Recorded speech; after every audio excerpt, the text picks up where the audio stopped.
Yan, alam ko, inaano to, binibenta to. 2381 Jasper.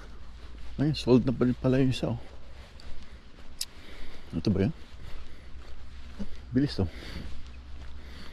Ito sold na, 2375. Yun ang mayor. Ito yun, eh. Yung isa doon, binibenta pa rin.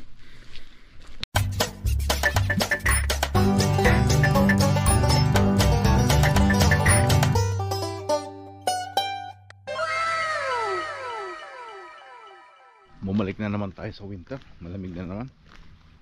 Nasa negative. But hindi masyado mahangin kaya tolerable. Yan. Gray yung ano natin, langit natin, kaya baka snow mamayang madaling araw.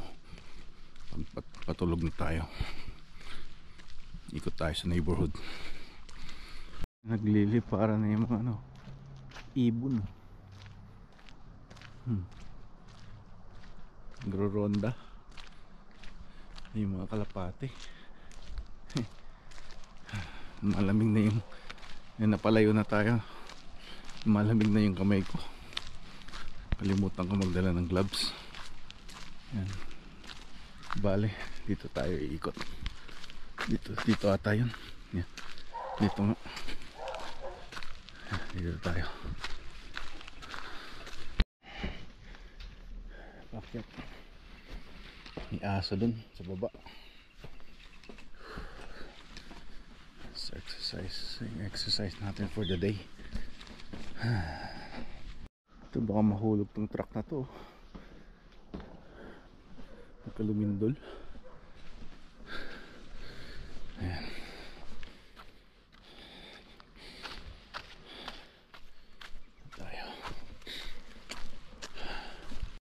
May bago tayong route ngayon. Yung dati yung pababa dun galing sa bahay, mas okay pala yung pataas kasi ma-exercise yung lungs mo pagpaakyat kahit sandali lang. Sinihingal na ako. Ayan, dating school. Ayan, ano na ngayon, parang family center. Pag may party, rerentahan mo, mura lang, parang $50 for 3 or 4 hours, parang ganun eh. Yan. Yan naman yung basketballan. Basa pa ngayon eh, oh. Kaya nag-i-snow ata pag madaling araw, nag-i-snow eh. Yan, medyo gray lahat ngayon, oh. Hindi ata lumabas si Mr. Sun. Nasira ko yung buhay ng kuya ko dahil dyan. Ang pinapakinggan natin si Kati Binag. Yung syempre may mga anak siya. Ilang beses ko siya ino-offer na sa mag-hub ka, ganyan. Facebook. Sabi niya, okay. Tapos basta parang ano yun ata nila, i-renovate yung Cowboy Ranch, baka gawing establishment. Yan. Hindi sila magsasabi ng totoo. Traffic dito hindi masyado. Sunday ngayon, ganyan lang ang traffic dito. Kasi user yung gobyerno. Hindi lang user ng drugs, user yung talaga. Ito naman, umiiyak yung mga DDS. Iceberg, oh. Tanga. Umiiyak So yan, kasi nakaikot tayo. daming magandang ginawa ni PRRD.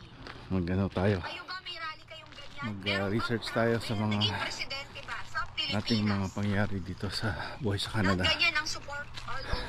The next day. Ubas sandali yung araw, tapos ayan, medyo palubog na. Ano na ngayon eh, 7:30 na, maliwanag pa rin. So dyan na talaga yung spring. Sa March 20 ang spring. Ano ngayon, March 17. So yan, medyo maliwanag na. Itong mga the best times na enjoy ng Canada weather. Kasi sa summer baka medyo mainit naman, tapos may mga forest fire. Ganitong spring medyo umuulan-ulan. Nag-snow pa rin kahapon, no, nung umaga. Gagabi rin nata. Kaya basa yung daan natin. But yan, ito ang mga time na dapat ini-enjoy yung Canadian weather. The next day. Yan. Dito tayo sa ano, naka-uniform band kami, kaya suot namin yung union gear. Dito tayo sa kumuha tayo ng parts dito sa storage. Yan. Tingnan natin kung nakuha na.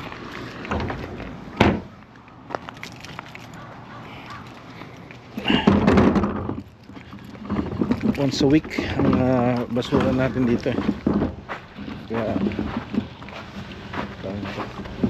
once a week. Tapos yung cardboard every other week.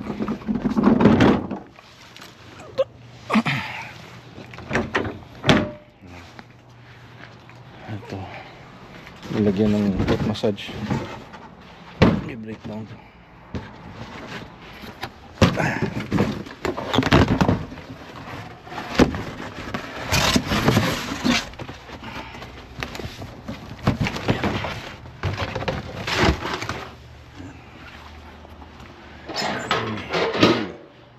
Ilang mail. So ano na, lumamig na naman eh. Kaya sakit sa ulo. Mainit tapos malamig. Okay, Canada. A few moments later. Yan, tapos lang natin mag swimming pool, nag-sauna tayo, tapos steam room, tapos sa hot tub for an hour and a half, an hour and 15 minutes. Yan.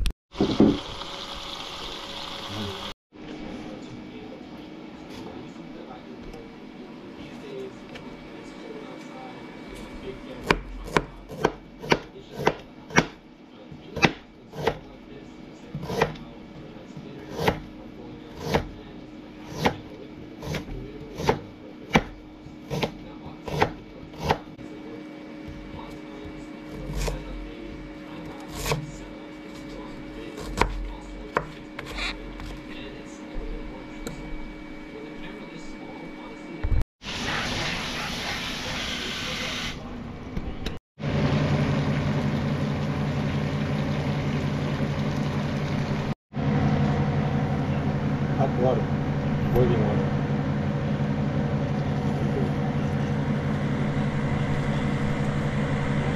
Bouillon, chicken. No, tinola. Kulang na lang ng broccoli, Chinese broccoli. Tayo natin kumulo, tapos simmer natin yung gulay 5-10 minutes. Tingnan natin ito pagka lumambot ng manok. Yan, lagyan na natin yung Chinese broccoli. Yan, nakakain na tayo. At sa ating mga viewers, please like, subscribe, and hit the notification bell. Pag nagsabi naman ako ayaw nyo naman so bahala na kayo. Libre lang naman yan if you like this kind of content. So yun, update sa trabaho namin. First day back, half a day. Still feeling a little bit like a headache after I worked from 8 to 12. I had one call, and most of the morning I spent time with the tech support to get me the login for our system. So that was about an hour and a half, and I couldn't even change the password. When I was they said I had to do Control Alt Delete, but I was connected to the VPN and virtual private network at work, and it won't let me change the password. So they said I can try within a week, because every 3 or 6 months I think we gotta change the password. So yeah, just for their security, right? Alright, so good night.